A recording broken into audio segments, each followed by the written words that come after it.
Man's brain, body, mind, faculties and talents are the mere instruments he uses in demonstrating greatness. In themselves, they do not make him great. A man may have a large brain and a good mind, strong faculties and brilliant talents, yet he is not a great man unless he uses all these in a great way.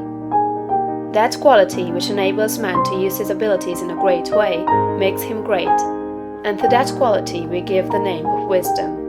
Wisdom is the essential basis of greatness. Wisdom is the power to perceive the best ends to aim at, and the best means for reaching those ends. It is the power to perceive the right thing to do. The man who is wise enough to know the right thing to do, who is good enough to wish to do only the right thing, and who is able and strong enough to do the right thing, is a truly great man. He will instantly become marked as a personality of power in any community, and man will delight to do him honor.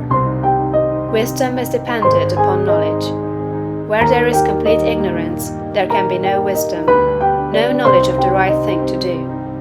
Man's knowledge is comparatively limited, and so his wisdom must be small, unless he can connect his mind with knowledge greater than his own, and draw from it, by inspiration, the wisdom that his own limitations deny him. This he can do. This is what the really great men and women have done.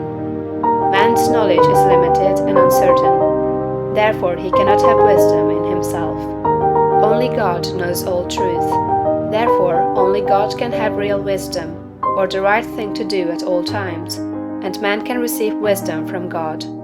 I proceed to give an illustration. Abraham Lincoln had limited education, but he had the power to perceive truth. In Lincoln, we see preeminently apparent the fact that real wisdom consists in knowing the right thing to do at all times and under all circumstances, in having the will to do the right thing, and in having talent and ability enough to be competent and able to do the right thing. Back in the days of the abolition agitation, and during the compromise period, when all other men were more or less confused as to what was right and as to what ought to be done, Lincoln was never uncertain. He saw through the superficial arguments of the pro-slavery men. He saw also the impracticability and fanaticism of the abolitionists. He saw the right ends to aim at, and he saw the best means to attain those ends. It was because men recognized that he perceived truth and knew the right thing to do that they made him president. Any man who develops the power to perceive truth, and who can show that he always knows the right thing to do, and that he can be trusted to do the right thing, will be honored and advanced. The whole world is looking eagerly for such men. When Lincoln became president, he was surrounded by a multitude of so-called able advisers, hardly any two of whom were agreed.